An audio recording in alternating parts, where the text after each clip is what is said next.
bendecir a esas mujeres, aparte de que seguimos recaudando recursos para poder bendecirles con despensas, porque es mucha la necesidad, ¿ok? Entonces, bueno, después de estos anuncios vamos a comenzar con nuestra enseñanza del día de hoy. Vamos a leer el Evangelio de Lucas. Los niños pueden pasar a su salón. Y vamos a leer el Evangelio de Lucas, capítulo 7, verso 1 en adelante.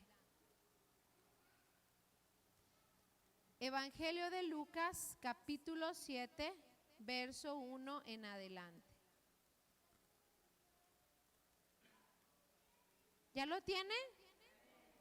Dice así: cuando terminó de hablar al pueblo, Jesús entró en Capernaum. Y había allí un centurión cuyo siervo, a quien él estimaba mucho, estaba enfermo, a punto de morir.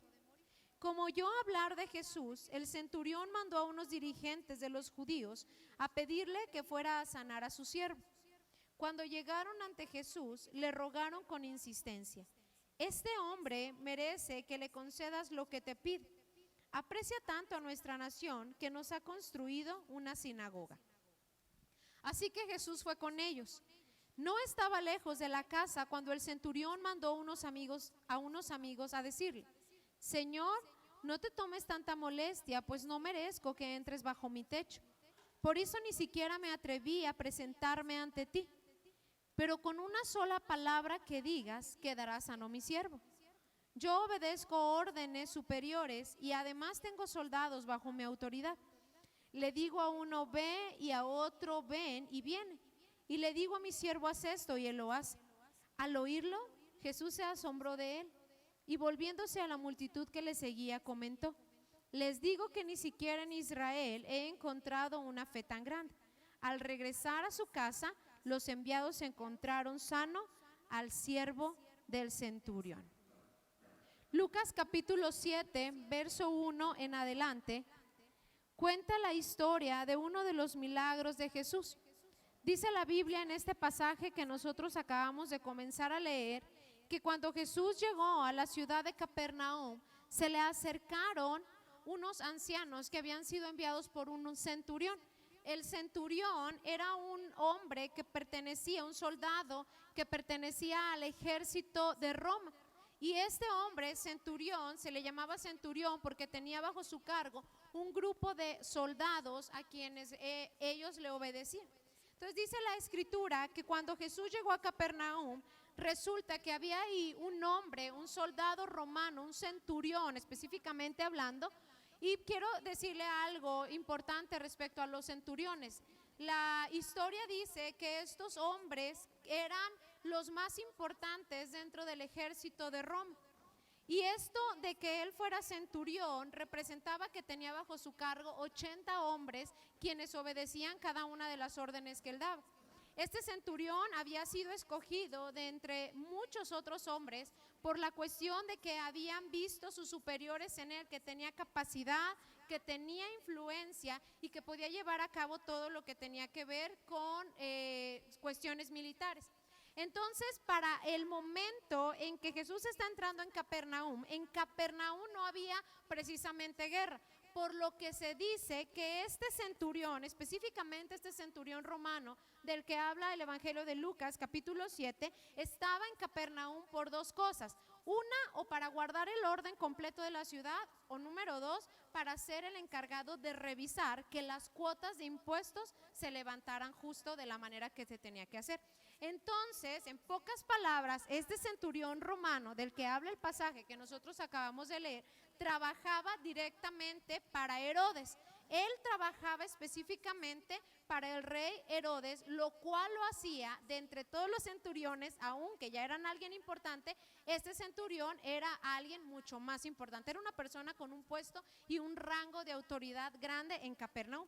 Y entonces dice la Biblia que este centurión romano estaba en un momento muy complicado en su vida. Dice la escritura que se le había enfermado su esclavo, uno de sus esclavos, un siervo que él tenía.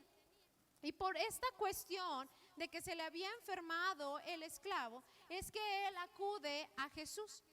Dice la Biblia que él no fue personalmente a pedir la ayuda de Jesús, sino que mandó un grupo de ancianos, y los ancianos judíos de Capernaum eran las personas más importantes y más respetadas dentro de la sociedad judía. Entonces la escritura dice que este hombre, cuando comenzó a escuchar acerca de los milagros que Jesús hacía y del poder que tenía nuestro Señor Jesucristo, él decidió que Jesús era la persona correcta que podía ayudarle en la circunstancia en la que se encontraba, una circunstancia adversa. Se le había enfermado su esclavo. Ahora, los historiadores dicen que ningún centurión, por cuestión, hermano, de rango, de superioridad, y sobre todo por ser romanos y ellos judíos, no podían tener un tipo de relación con sus esclavos que los hiciera llegar a estimarse. Entonces este centurión está preocupado porque su esclavo se va a morir. De principio podemos pensar que la preocupación del centurión se debe a que el esclavo que estaba enfermo era un esclavo muy caro, porque déjeme decirle algo, en la antigüedad los esclavos no valían lo mismo. Si este esclavo tenía ciertas capacidades, ciertos dones, entonces ese era un esclavo que era de un precio más elevado.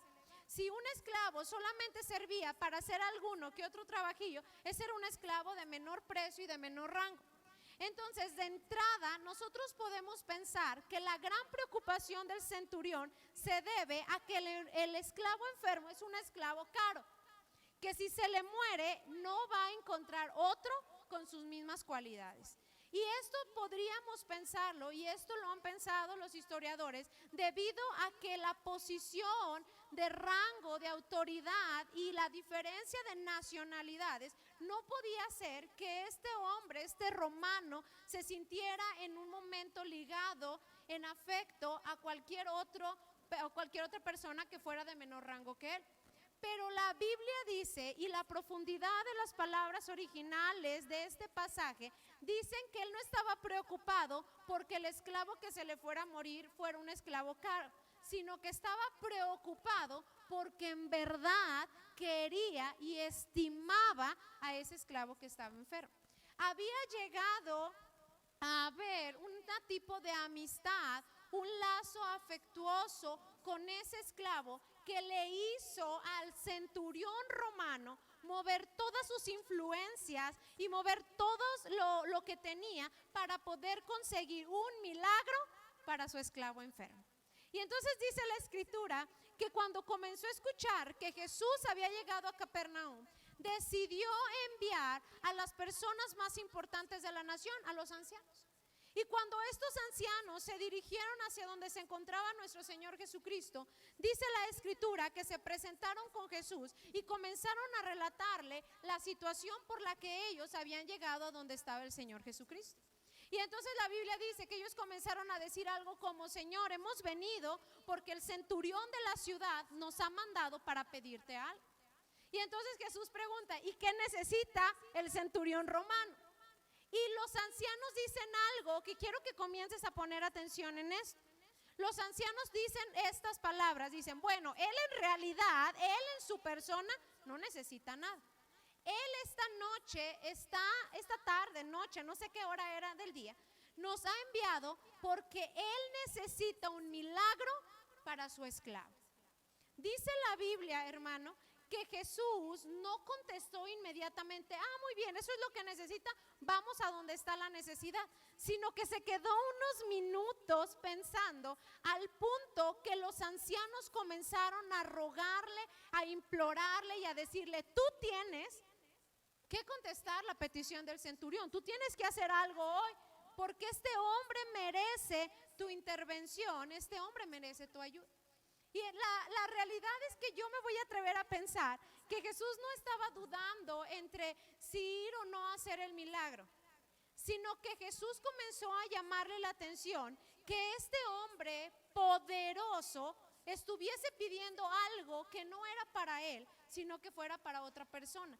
Más que nada porque nosotros de por sí, los seres humanos en general, pero específicamente en aquel entonces por el entorno, los romanos se caracterizaban por ser personas ególatras que pensaban solo en sí y en su satisfacción.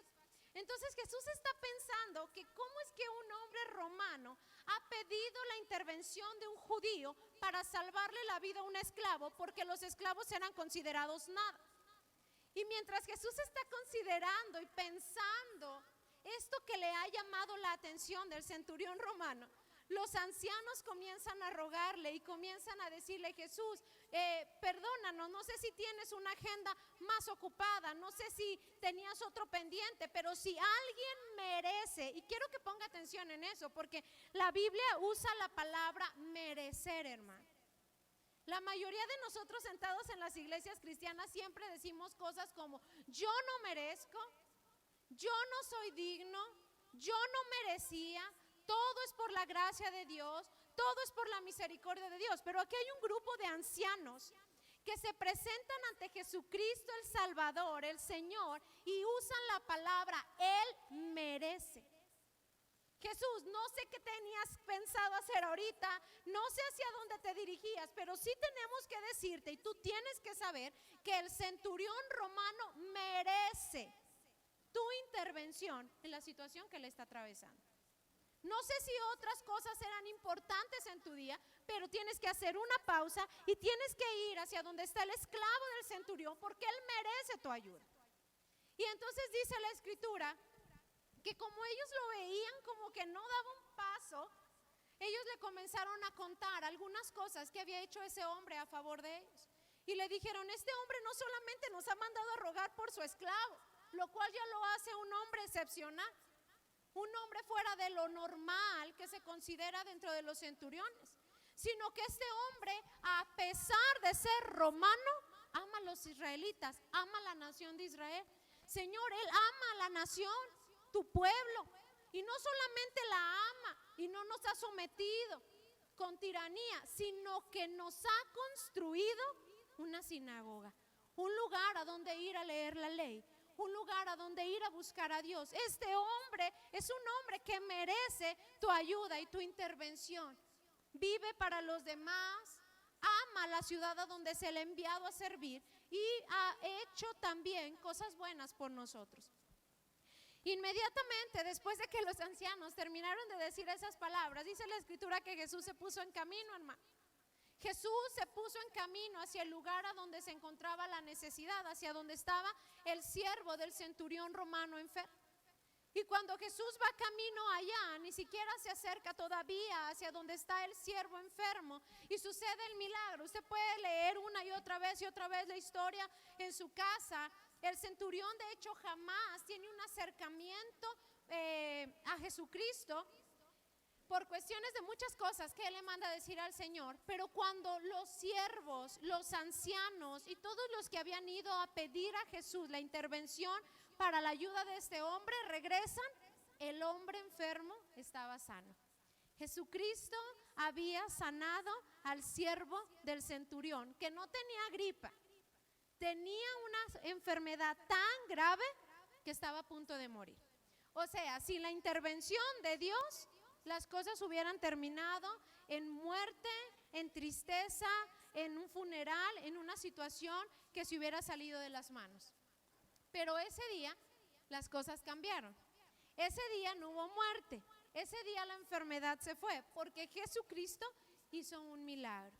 Y hoy esta noche yo quisiera compartirte algo que Dios ha estado poniendo en mi corazón.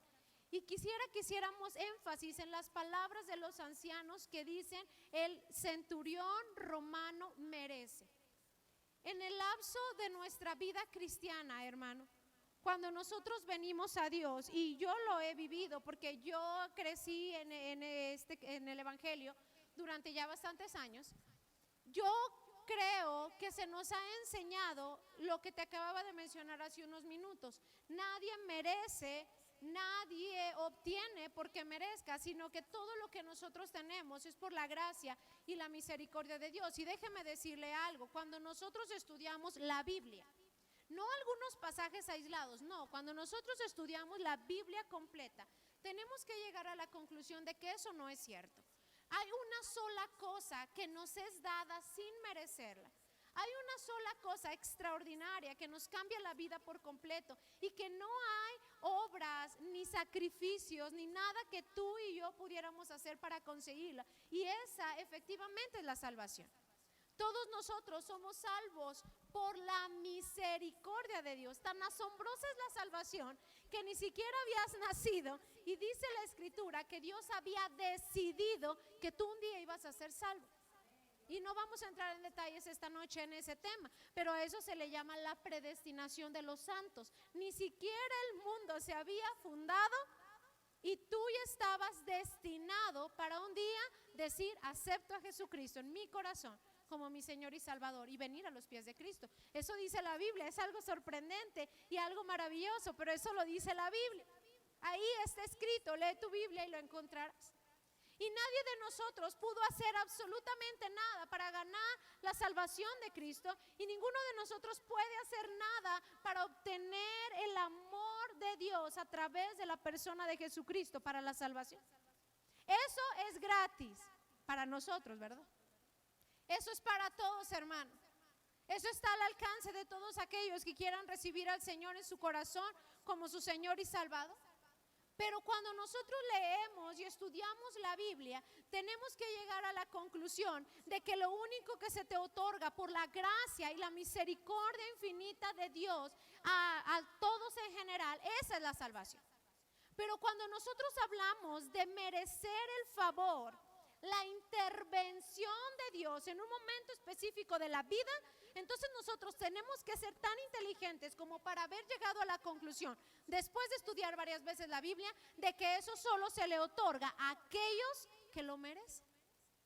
La Biblia narra no solamente la historia del centurión romano. Yo te voy a llevar esta noche a ver otros ejemplos donde la Biblia nos enseña que la gente que obtiene el favor de Dios, la intervención de Dios en momentos muy específicos, es la gente que ha merecido la salvación, la bendición y la intervención, el poder derramado de Dios para algo específico.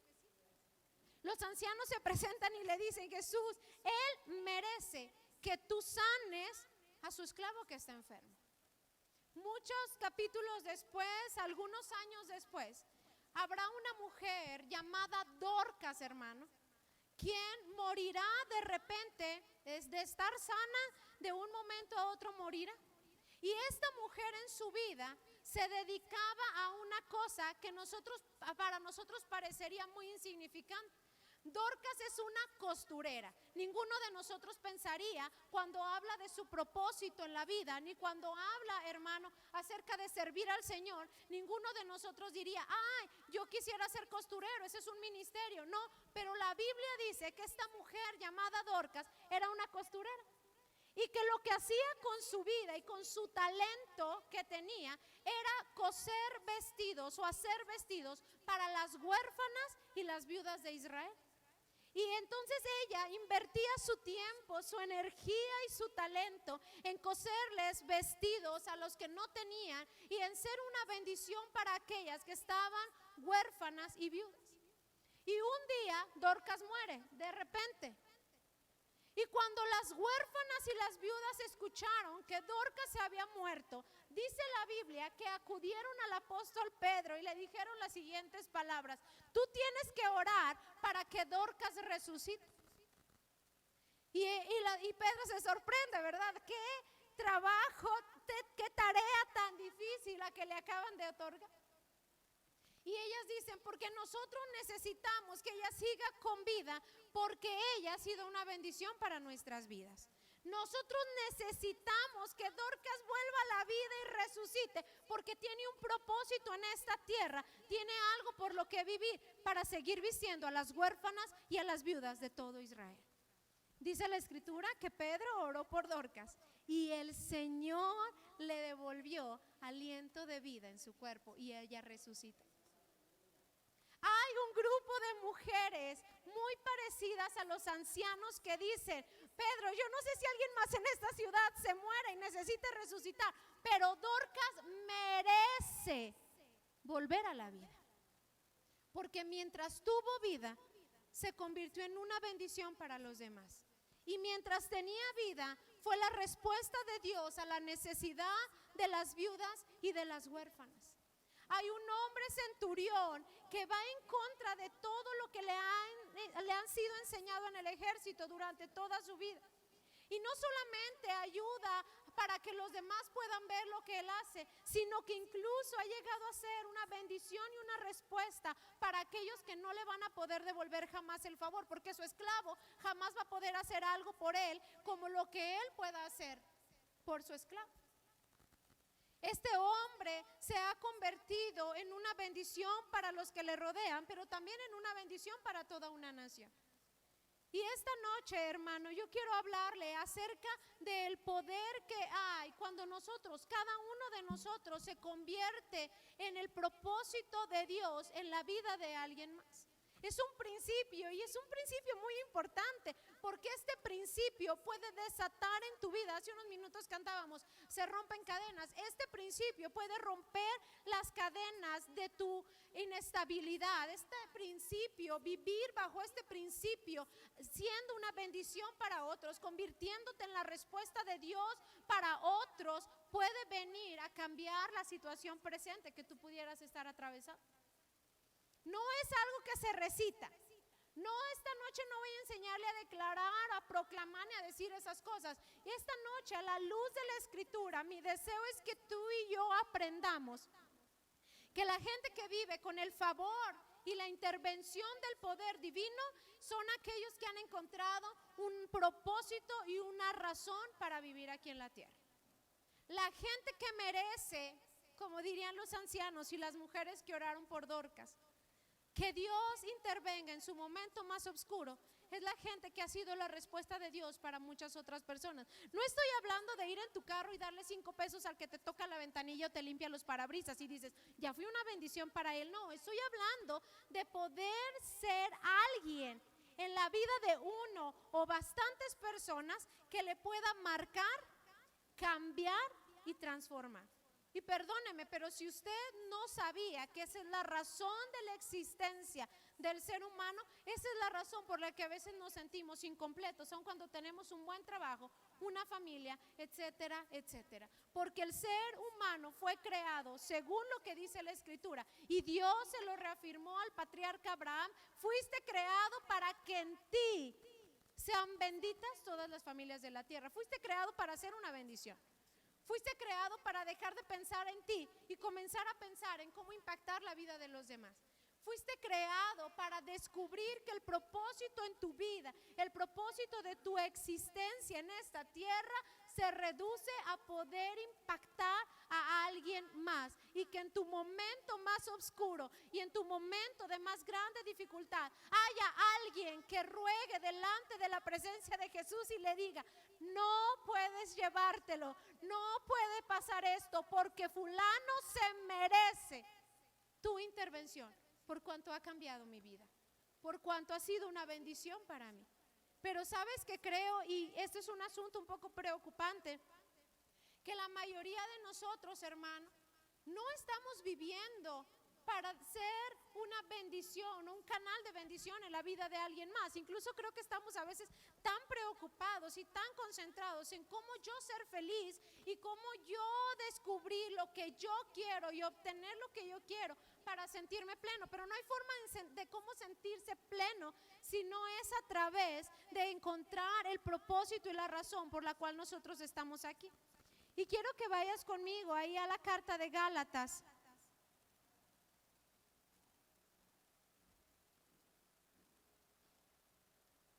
Capítulo 6.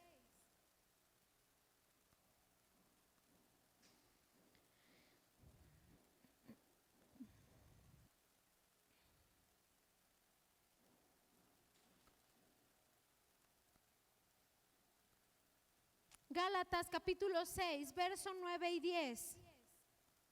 Y si puedes, apréndelos de memoria.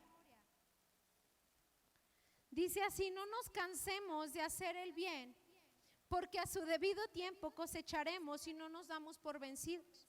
Por lo tanto, siempre que tengas oportunidad, haz el bien a todos, especialmente a los de la familia de la fe. Lo vamos a volver a leer, hermano.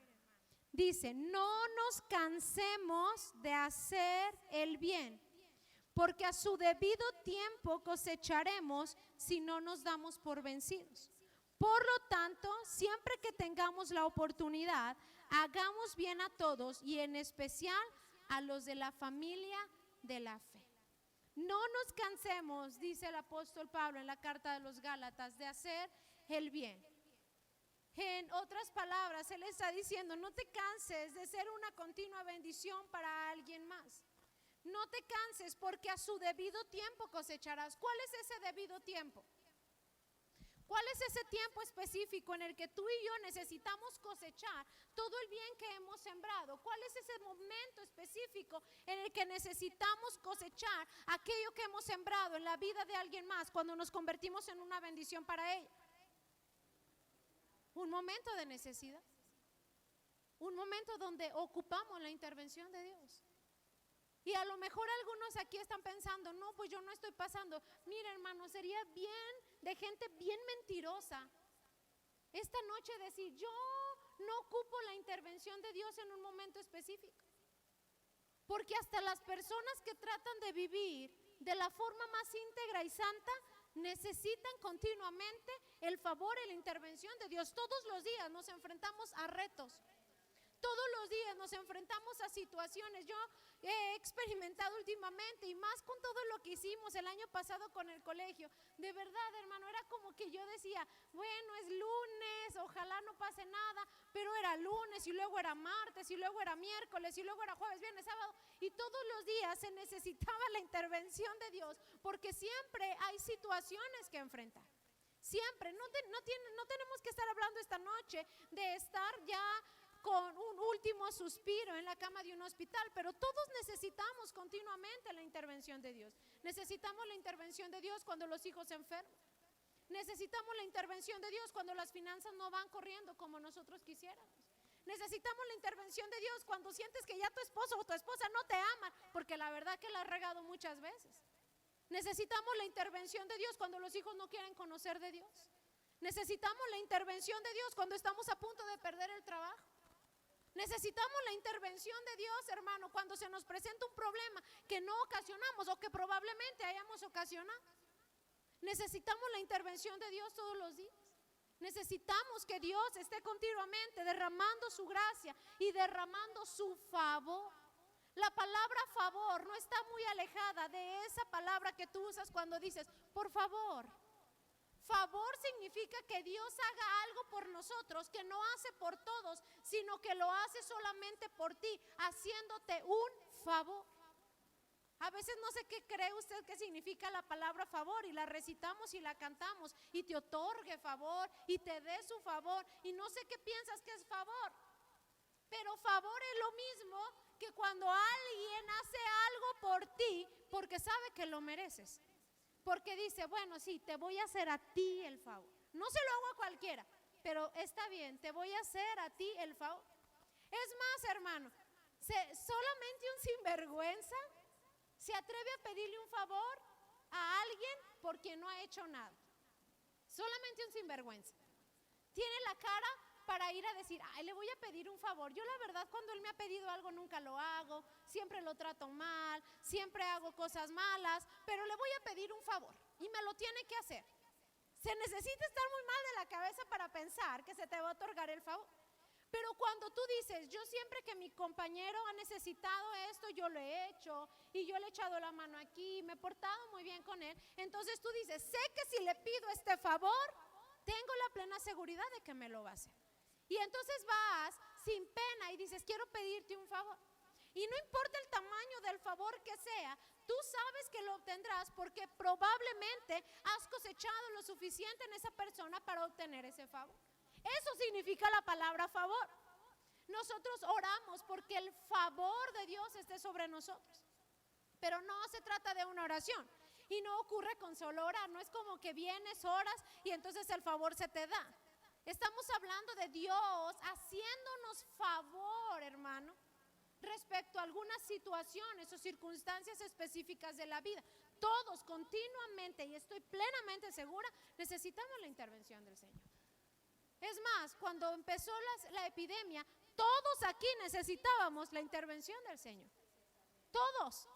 No había nadie aquí que dijera, no, yo no necesito que Dios me cuide, yo no necesito que Dios me proteja. No, todos doblábamos las rodillas y orábamos, incluso ayunábamos para pedir el favor de Dios, cuidando a nuestros hijos, cuidándonos a nosotros, protegiéndonos de la muerte, protegiéndonos de una situación que se pusiera todavía más grave. Y el Señor, sí o no, ha sido muy bueno con nosotros.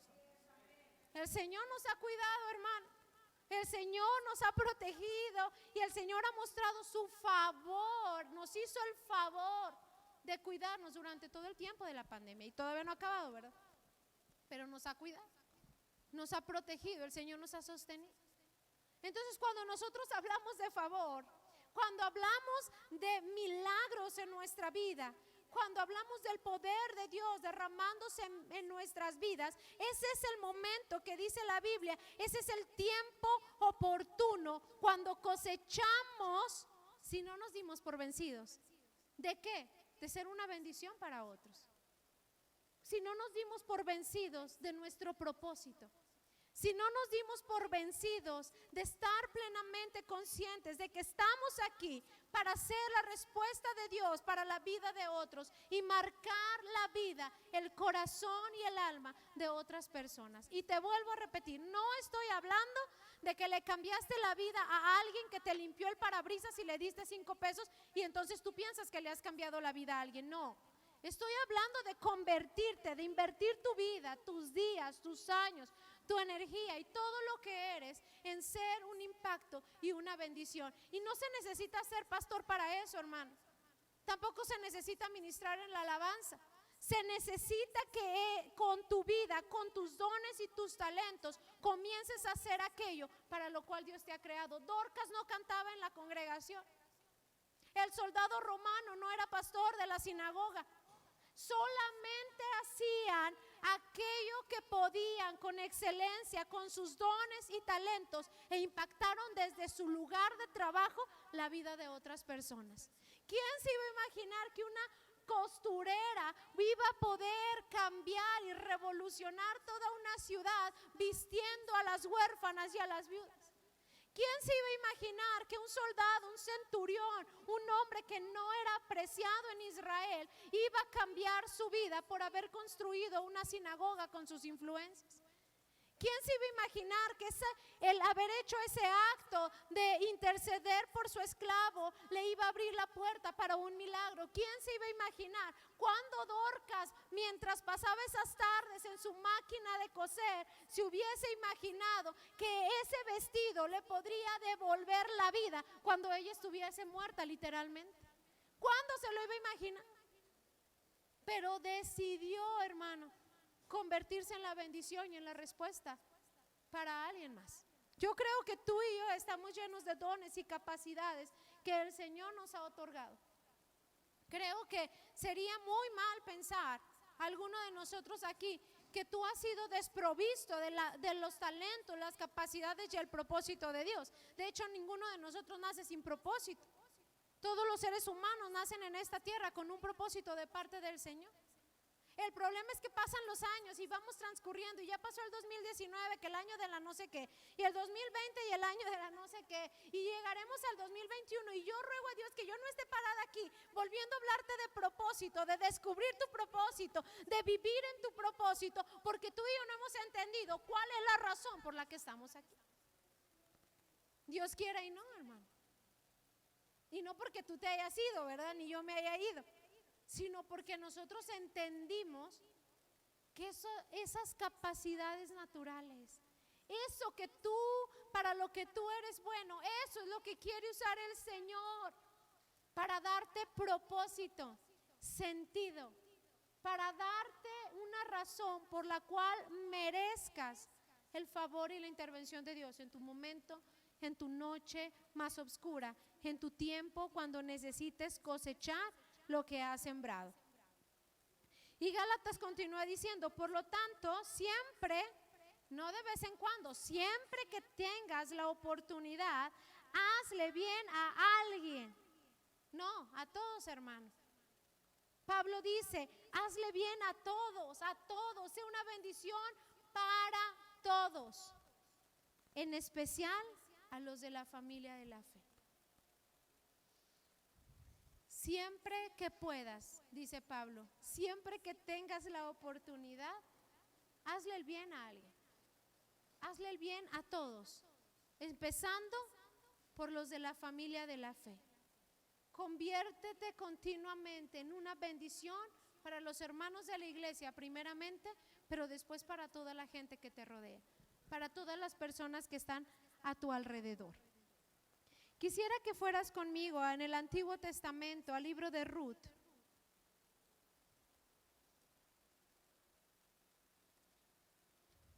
Capítulo 2.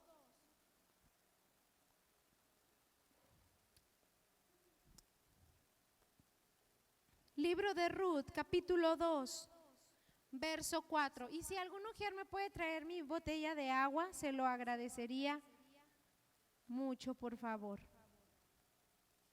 Ruth, capítulo 2, verso 4. ¿Ya lo tiene? Dice así: en eso llegó Booz desde Belén y saludó a los segadores. Que el Señor esté con ustedes, que el Señor lo bendiga, respondieron ellos. Y entonces Booz preguntó: ¿quién es esa joven? Es una moabita que volvió de la tierra de Moab con Noemí, le contestó el capataz. Ella me rogó que la dejara recoger espigas de entre las gavillas detrás de los segadores. No ha dejado de trabajar desde en la mañana que entró en el campo hasta ahora que ha venido a descansar un rato en el cobertizo. Entonces Booz mandó llamar a Ruth y le dijo: escucha, hija mía, no vayas a recoger espigas a otro campo, no te alejes de aquí, quédate junto a mis criadas, fíjate bien el campo donde se esté cosechando y síguelas. Ya les ordené a los criados que no te molesten, y cuando tengas sed, ve a donde están las vasijas y bebe del agua que los criados hayan sacado. Ruth se inclinó hacia la tierra, se prostró sobre su rostro y dijo: ¿cómo es que le he caído también a usted, hasta el punto de fijarse en mí, siendo solo una extranjera? Y entonces ahí vienen las palabras de Booz, léanlas con mucha atención. Y Booz dijo: ya me contaron todo lo que has hecho por tu suegra desde que murió tu esposo. ¿Cómo dejaste tu padre y tu madre y la tierra donde naciste y viniste a vivir con un pueblo que antes no conocías?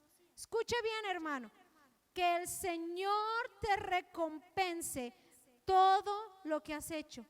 Que el Señor, el Dios de Israel, bajo cuyas alas has venido a refugiarte, te lo pague con creces. ¿Algunos de aquí hemos leído la historia de Ruth? Levante su mano. Bueno, dice la escritura que Ruth es una mujer que se ha quedado viuda.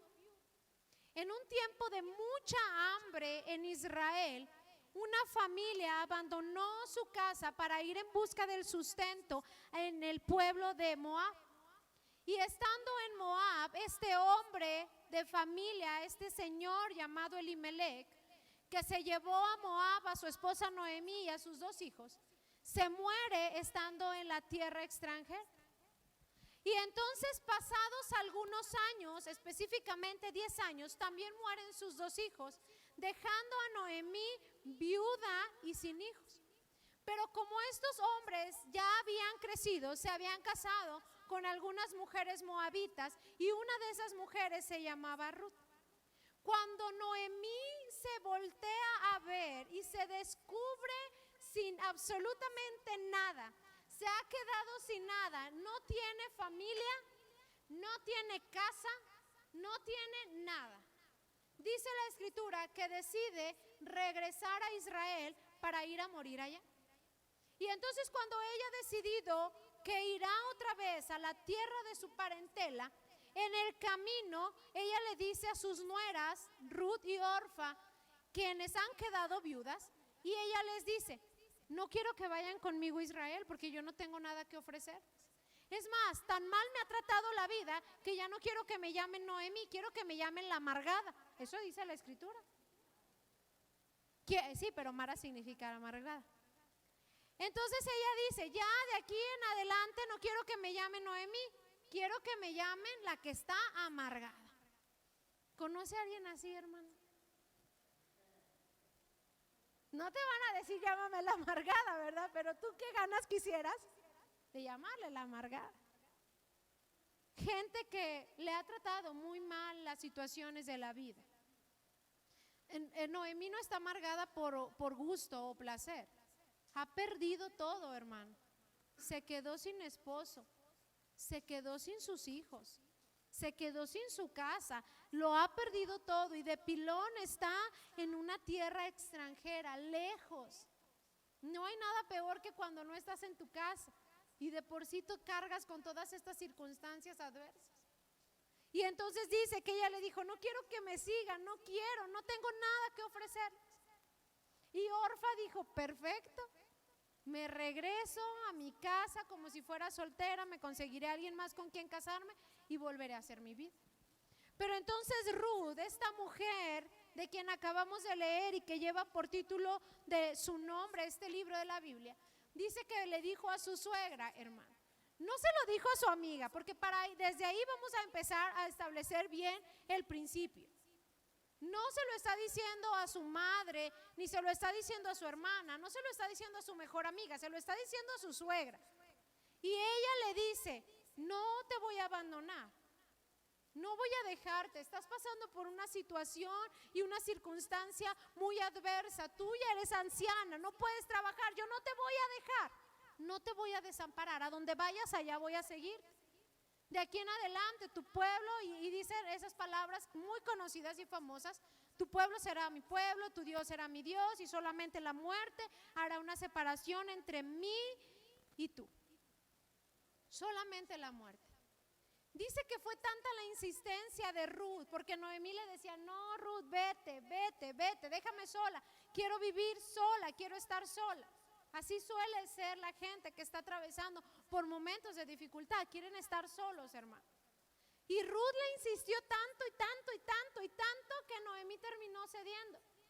Y le dijo, bueno, está bien. Cuando ellos regresan a Belén y se instalan en un lugar para vivir, la realidad es esta, hermano, que ellas son dos mujeres desamparadas, viudas y pobres. Ruth no está regresando con Noemí porque puede obtener algo de ella. Noemí no puede ofrecerle nada, nada. Más bien Ruth está regresando con ella para Ruth ser una bendición en la vida de esa mujer. Ruth está regresando con ella porque Noemí es una mujer ya grande de edad que no puede trabajar y que sabe cómo eran alimentadas las viudas porque se habían quedado sin sustento. Las viudas tenían que ir a los campos a donde se recogían los frutos y tenían que ir detrás de los esclavos o los siervos, de los hombres adinerados y ir recogiendo lo que se les caía. Y ellas iban, para poder hacer eso, tenían que ir, ¿cómo cree? Arrastras, hermano, porque ellas tenían, no era una sola viuda en todo Israel, habían bastantes viudas. Entonces esta mujer necesitaba ir a rastras súper pendiente de lo que los siervos fueran tirando, no porque se los tiraran de misericordia, sino porque se les caían. Y la ley en el Antiguo Testamento decía, no recogerás lo que se te caiga, lo dejarás para las viudas. Y Ruth estaba consciente que Noemí había llegado a una edad donde le sería imposible ir arrastrándose para conseguir el sustento. Si ella abandonaba a Noemí seguramente moriría muy pronto. Así que Ruth está dispuesta a convertirse, hermano, en la respuesta de Dios, en la bendición de Dios para la vida de una mujer que no tiene nada que ofrecerle.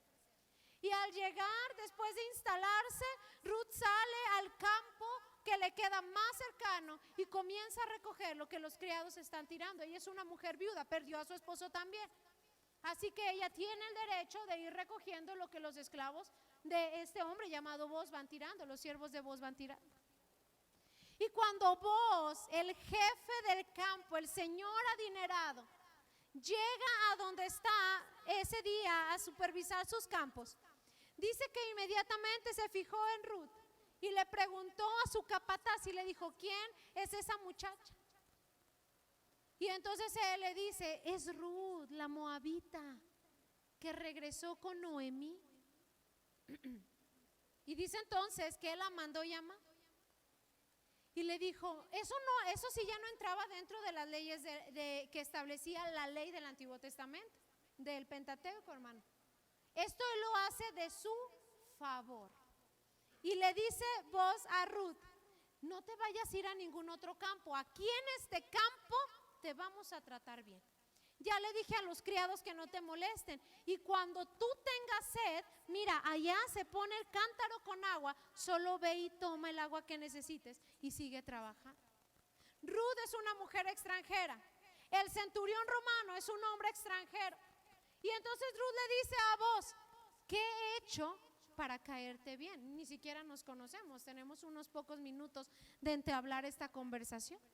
Y Ruth y vos dice esas palabras que a mí me encantan, que se parecen a las palabras de las viudas y las huérfanas y se parecen a las palabras de los ancianos de Israel. Y él le dice, alguien me contó todo lo que tú has hecho. Alguien me contó cómo te convertiste en un regalo del cielo para la vida de Noemí. Alguien me contó cómo estuviste dispuesto a abandonar a tu padre y a tu madre y venir a vivir una tierra que tú no conocías, a servir a un Dios que no conocías. Alguien me lo contó. Así que el Dios de Israel te recompense y te pague con creces. Vos, desde la antigüedad se sabía, creo que solo nosotros los cristianos somos el único grupo de gente que desconoce que para poder obtener el favor y la gracia de Dios sobre una situación específica, se necesita hacer algo para conseguirla, hermano. Creo que somos los únicos, el único grupo de gente, perdóneme la palabra, ignorante, que desconoce el principio de merecer la intervención del poder divino de Dios. Porque vos, quien vive bajo la ley, conoce que para poder obtener el favor con creces de la mano de Dios, se necesita hacer un acto de siembra para obtener una cosecha. Creo que los cristianos somos los únicos que no lo sabíamos. Que nos sentamos plácidamente en las sillas de nuestras iglesias diciendo, todo es por gracia. Todo lo que tenemos, ya todo, mire pastora, solo proclámelo, soy heredero de Dios, soy heredero de Dios, soy heredero de Dios. Y le van a ser abiertas las puertas, las ventanas y todo lo del cielo. Eso es una mentira, hermano, eso es de gente que nunca ha leído la escritura. Eso solo lo proclama la gente que no está dispuesta a pagar el precio de encontrar su propósito en la vida para merecer el favor y la intervención de Dios, para obtener el milagro recibido de la mano del Señor. Y sabes que te voy a decir algo y espero que no te ofendas, hermano. El grupo de las intercesoras está ahí para clamar por tus necesidades, pero quiero decirte una cosa, algo que es una verdad y que tú lo tienes que saber. Si tú no eres una persona que merezca ese favor, ¿cómo presentan las intercesoras tus peticiones? ¿Qué le dicen a Dios de ti? Cuando tú dices, quiero que oren, no sé, por tal cosa, ¿cómo se acercan a ellas al Señor y le dicen, Señor, te pido que intervengas en la vida de fulano? ¿Y qué le dicen después? Para mover el corazón de Cristo y que ese mismo día se lleve a cabo tu milagro. ¿Qué le pueden decir al Señor de ti? ¿Qué le pueden contar de ti? Porque recuerda que fulano es una bendición para la iglesia. Recuerda, Señor, mira, Dios, todo lo que ha hecho. No, la salvación no se gana, no hay obras, no hay nada que se pueda hacer para obtener la salvación, esa es gratuita. Nadie, ningún ser humano pudiera hacer algo suficientemente digno para obtener la salvación de Cristo, pero para obtener su intervención y su poder, sí puedes hacer muchas cosas. Puedes convertirte en la bendición para alguien más. Puedes convertirte en el hombre y la mujer que ha descubierto el propósito de su vida, por el cual valga la pena que Dios derrame su poder y haga un milagro en tu vida. La historia termina maravillosamente. Ruth se casa con vos, fíjese nada más. De ser la que arrastrándose recoge lo que van tirando los esclavos, ahora es la señora de la casa. Ella ella se convirtió en la esposa de Boaz, hermano. Y entonces, después de un tiempo de estar casados, ella le da un hijo que se convertirá en el abuelo del hombre más importante del Antiguo Testamento, llamado David.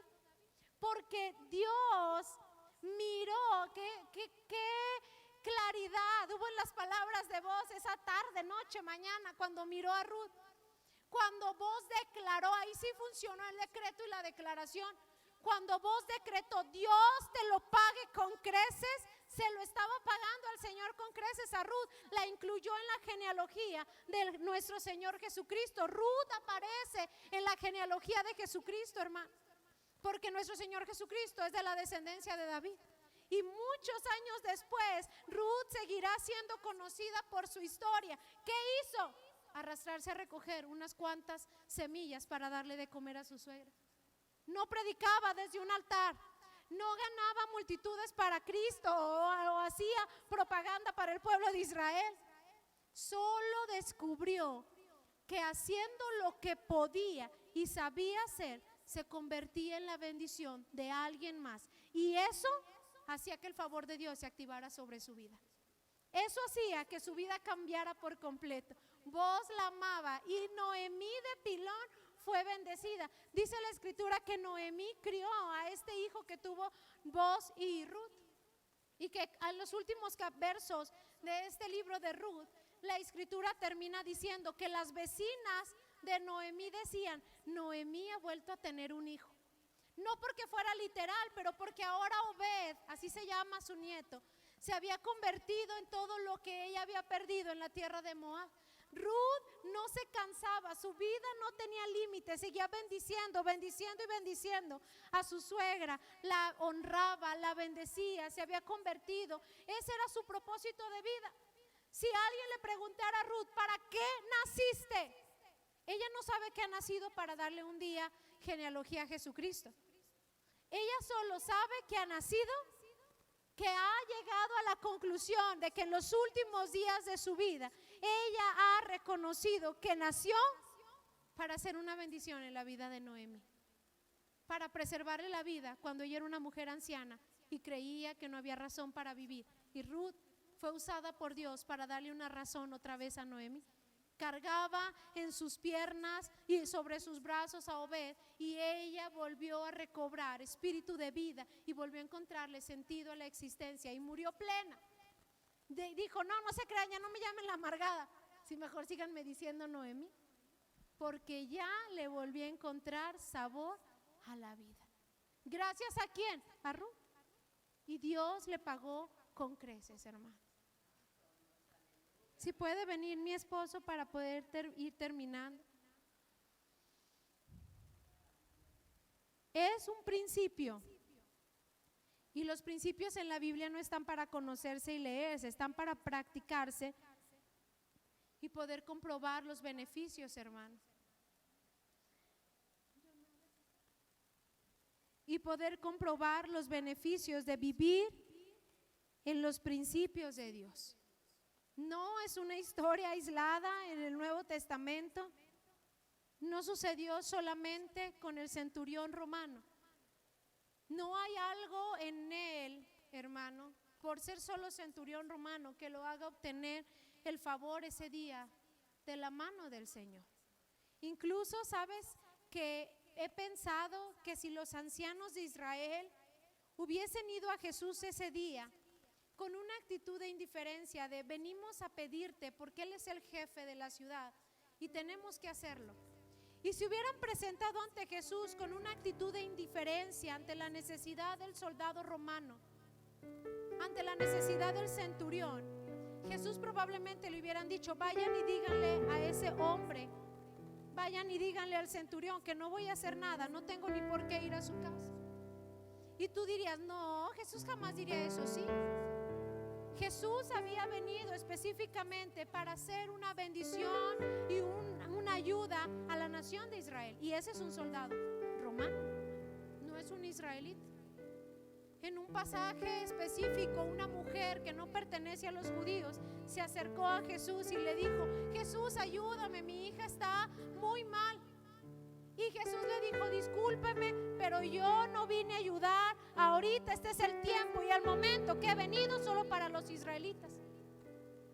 Y entonces la mujer, hermano, hace también un acto impresionante del que podremos hablar un día con detalle para conseguir el favor de Dios esa noche.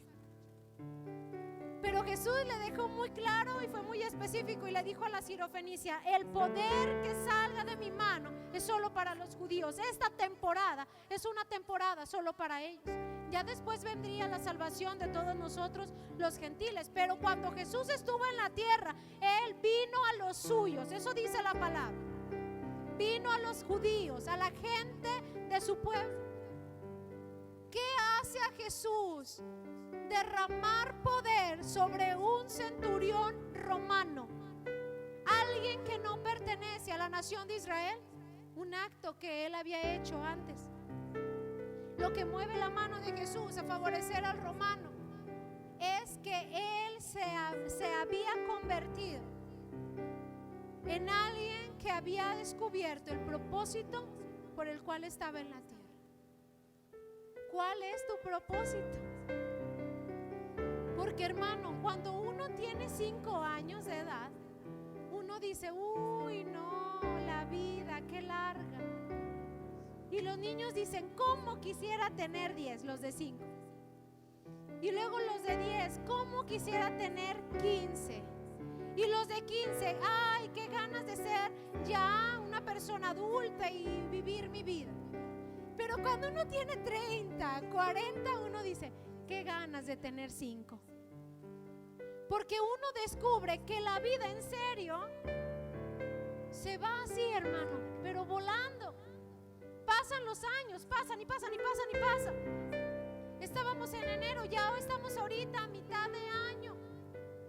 Cuando menos lo pienses, ya ni te acordarás del COVID, y eso habrá sido solo una noche muy oscura en la humanidad. Y los años habrán pasado, te prometo que así será. Pero ¿qué pasará con nuestra vida? Porque conforme van pasando los años hay una realidad: las fuerzas van menguando. Ya no es lo mismo las fuerzas que tiene Sebas a las que tengo yo, hermano. No es lo mismo las fuerzas de la hermana Rafita a las que tengo yo. Yo por eso siempre digo: esa mujer pareciera que ¿qué tiene? ¿Qué hizo? Que es pilas, es súper activa. Pero no tenemos las mismas fuerzas.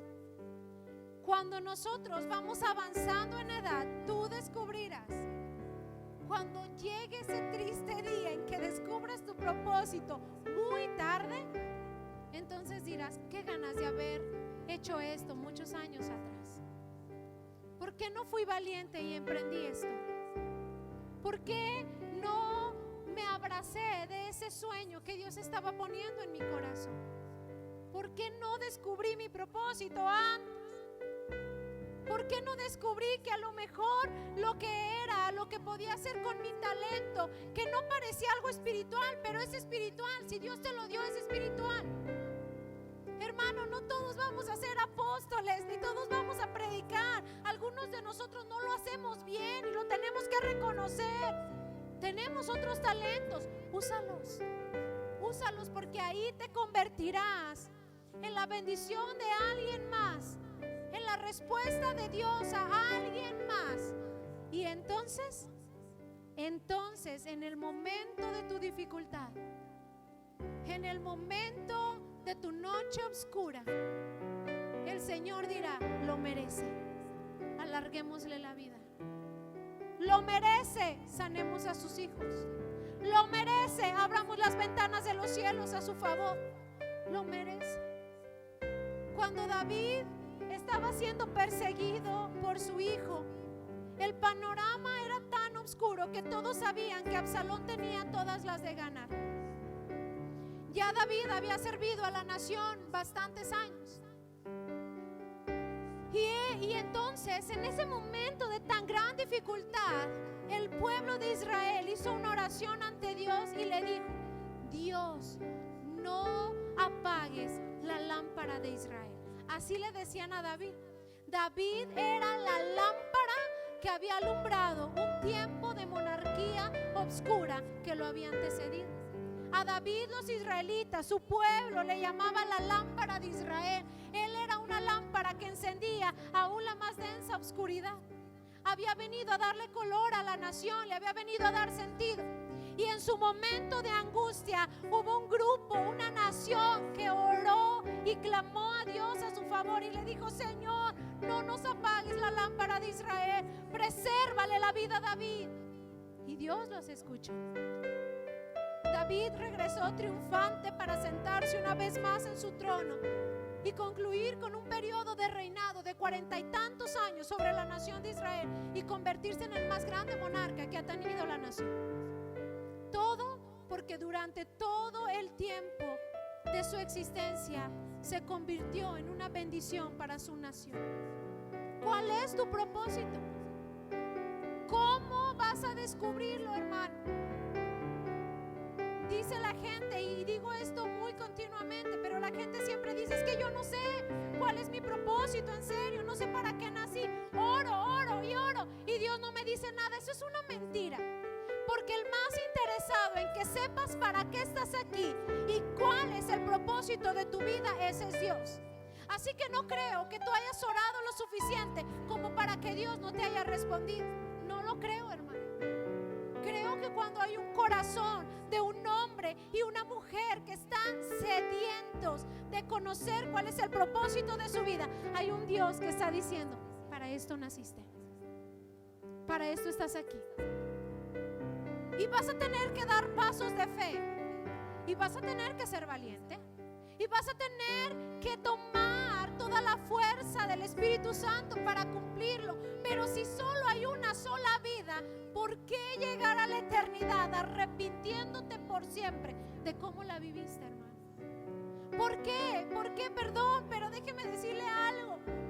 Está bien trabajar y está bien desear tener una casa y tener un carro, y eso está bueno. Pero al final de esta vida todo eso solo será un montón de cosas materiales de las cuales está bien disfrutarlas. Pero eso no puede detener nuestro propósito. Eso, hermano, no puede frenar la razón por la que tú estás aquí. Tú tienes que llegar al final de tus días y decir como Ruth: nací para cambiarle la vida a Noemi. Nací para salvarle la vida a un esclavo.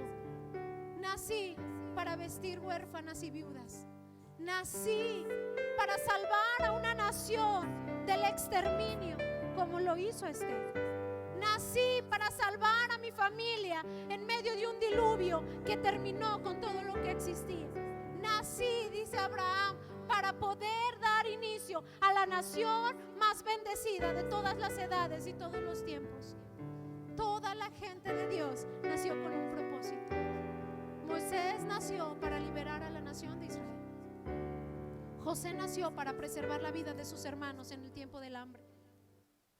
Cada uno de ellos, hermano, estuvo y pisó esta tierra con un propósito. Y la verdad es que no creo que tú seas la excepción.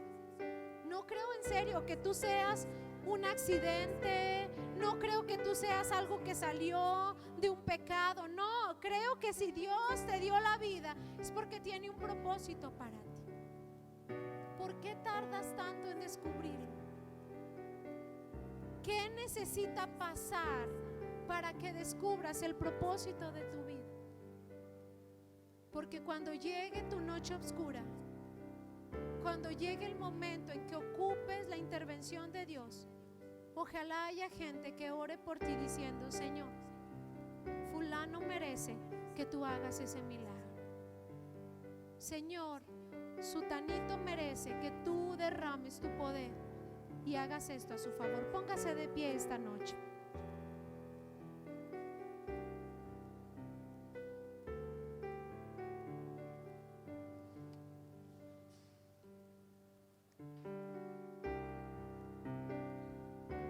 ¿Para qué nació? ¿Para estar detrás de una computadora de día y de noche? Bueno, si de esa forma estás cambiando la vida de alguien y lo estás llevando a ser lo más extraordinario, quédate ahí y síguelo haciendo. Pero ¿para qué naciste? Hay personas en esta iglesia que ya son adultas y tienen más que nunca que descubrir su propósito de vida. Pero aquí también hay jóvenes que no tienen por qué esperar a que llegue la edad adulta. Debiesen estar ya comenzando a vivir y a trabajar para forjar el propósito de su vida. Pero a veces no nos veo, hermano, a todos, jóvenes, ancianos y adultos, tan dispersos. Como que nos levantamos, hacemos nuestra rutina, nos cansamos, nos dormimos y al día siguiente hacemos lo mismo. Y al día siguiente hacemos lo mismo y hacemos lo mismo y hacemos lo mismo. Y un día esa vida te cobrará una factura. Un día descubrirás que te sientes hueco, que no tiene sentido tu vida. Y entonces comenzarás ahora sí de rodillas a decir: Señor, dime qué hacer con mi vida. Señor, ¿cuál es mi propósito? Cuando pudiste estarlo viviendo mucho tiempo atrás. ¿Qué le detiene, hermano? ¿Su carrera? ¿Su trabajo? ¿Qué le detiene? ¿Sus cuentas financieras? ¿El temor? ¿Qué? Para comenzar a vivir siendo la bendición de alguien más. Para que todos tus días sean y existas con el único motivo de hacer aquello por lo cual naciste. Así que vamos a orar esta noche y vamos a pedirle al Señor que nos hable. Vamos a pedirle a Dios que nos revele su propósito para nuestra vida. Y no todos aquí van a escuchar: te he llamado profeta a las naciones. No. Algunos escucharán algo como: sírveme con ese talento tan perfecto que tienes para cocinar. Sírveme desde el lugar de tu trabajo. Pero algunos también escucharán: este es el momento de abandonar tu trabajo y vivir para el propósito con el cual te he creado. Este es el tiempo. No podemos esperarnos a una pandemia más. No podemos esperarnos a que pase el año 2021, 2022. Este es el tiempo. Necesitamos vivir para Dios hoy. Necesitamos encontrar nuestro propósito hoy. Así que ahí donde estás en tu lugar, dile al Señor: Dios, ¿para qué nací? Porque no es verdad que estoy aquí porque mis padres no se cuidaron. No estoy aquí porque fui una casualidad. Estoy aquí porque tú eres el autor de la vida. Porque tú conoces el momento de mi nacimiento y el momento en que partiré de esta tierra. Tú eres mi creador. Nací con un propósito en esta tierra. Y la verdad es que millones y millones y millones de seres humanos pisarán la tierra. Y solo unos cuantos descubrirán la razón por la cual vinieron a ella. La Biblia no está llena de historias innumerables. No, tú y yo las podemos contar. Tienen un número determinado, porque de entre todo un pueblo solo uno se atrevía a descubrir su propósito. De entre toda una nación, solo una mujer o un hombre eran capaces de escuchar al Espíritu Santo diciendo: quiero que hagas esto. Naciste para este tiempo. Señor, háblanos esta noche. No permitas que ninguno de nosotros pase un día más sin descubrir para qué está aquí. Porque llegará la noche oscura. Llegará el momento en que clamaremos de rodillas en nuestra casa: Señor, ayúdanos, envía tu favor. Y probablemente algunos nos quedaremos sin respuesta, pero otros tantos mirarán el milagro requerido porque es gente que merece que detengas el tiempo si es necesario para que escuche su súplica y escuche su clamor. Dios, despierta una generación de jóvenes que saben para qué están en esta tierra. Señor, despierta una generación de jóvenes, hombres y mujeres que no estudian la carrera que más se paga, que mejor se paga o que es lo que ellos quieren, sino que te preguntan: ¿qué quieres que haga? Levanta una generación de jóvenes y señoritas que en sus rostros refleje que están satisfechos porque están viviendo para ti. Dios, queremos servirte cuando todavía quedan fuerzas para hacerlo. Queremos ser la bendición de alguien más cuando todavía hay mucha energía para hacerlo. Porque cuando lleguen los días malos, dice la palabra de Dios, cuando tu cuerpo y tus años no permitan que hagas aquello que tu corazón desea hacer, tendrás que descubrir y que conformarte con algunas cosas nada más. Pero este es el tiempo en que todavía podemos. Este es el tiempo en que todavía podemos, Señor. Cuando Caleb tenía 80 años, descubrió el propósito de su vida. Y entonces fue con los israelitas y les dijo: denme la parte que me corresponde, aquella por la que luché y le creí a Dios cuando hubo un pueblo y un montón de gente incrédula. Y los israelitas le preguntaron: ¿tú vas a poder conquistarla? Eres un anciano. Y él dijo: dame mi parte, porque todavía tengo muchas fuerzas para hacerlo. Todavía tengo energía para conquistar esa montaña y para poseer lo que me ha tocado. Hermano, todavía tienes tiempo. Todavía tienes energía. Todavía para vivir en los propósitos de Dios. Para cambiarle la vida a alguien. Para sorprender a Jesús como el centurión romano le dejó impactado ese día. Todavía tienes tiempo para vestir a la huérfana. Todavía tienes tiempo para irte de misionero. Todavía tienes tiempo para abrir ese negocio con el que le darás trabajo a muchos hermanos de la fe. Todavía tienes tiempo para abandonar tu trabajo e ir en busca del propósito de Dios. Todavía tienes tiempo para tocar la vida y los corazones de aquellos que están perdidos.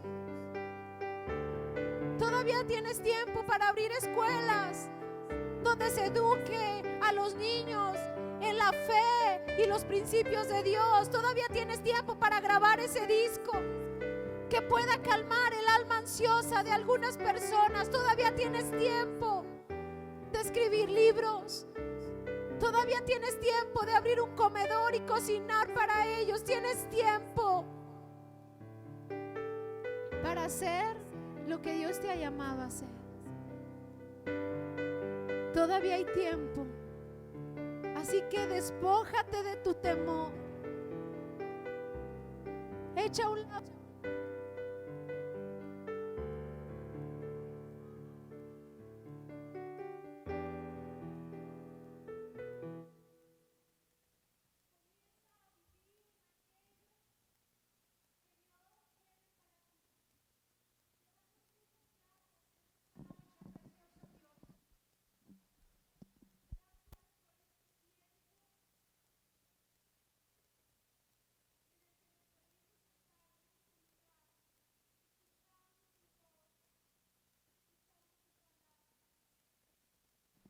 Señor, no permitas que esto se quede como una palabra más, sino que todos nosotros podamos recibir la revelación de de tu propósito en nuestras vidas.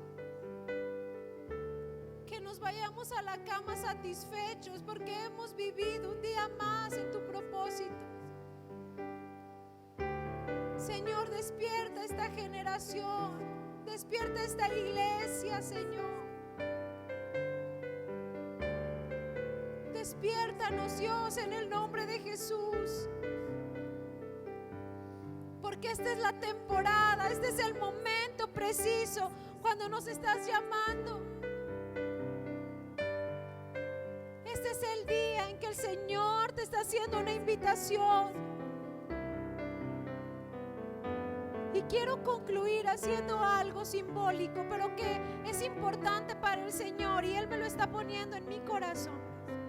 Si tú no estás consciente completamente de cuál es tu propósito, pero sí hay un deseo ardiente en tu corazón de vivir para Él, yo quiero que tú pases aquí. Y si tú decides quedarte en tu lugar, en otras ministraciones está bien, pero esta noche la forma evidente en que podemos decirle a Dios más que nunca, quiero saber por qué estoy aquí, es haciendo este pequeño paso de fe. Dios nos está mirando desde el cielo. Dice la Biblia que Él continuamente sale en busca de gente que quiera vivir para sus propósitos. Y aunque pareciera que ya es tarde y es un día miércoles, hoy Dios se ha dado una cita en este lugar para decir: he encontrado un grupo de gente que dice que quiere vivir en su propósito. Ahí en Aguascalientes, en Amada Bethesda, Nuevos Comienzos, hay un grupo de hombres y mujeres que dicen que quieren vivir por aquello por lo cual nacieron. Y ahí, aquí donde estás, no tienes que empezar a hacer el presupuesto. ¿Cuánto me va a costar vivir en el propósito de Dios? No, solo dile: Dios, yo quiero vivir por aquello por lo cual me creaste. Señor, probablemente pienso que cuando comience a hacerlo me voy a quedar sin finanzas, sin recursos. Probablemente viene a mi mente el temor, la preocupación de qué van a decir mis padres si no estudio una carrera. Pero no estés preocupado por eso, porque Dios te va a ayudar. Como le dijo vos a Noemí, a Ruth, el Señor te pagará con creces. No te preocupes, el Señor te sustentará, te alimentará. El Señor pagará tus cuentas. El Señor se encargará de ti y de los tuyos. Joven, el Señor le dará contentamiento al corazón de tus padres. Y un día ellos mirarán y dirán: qué bien que le permití cumplir su propósito.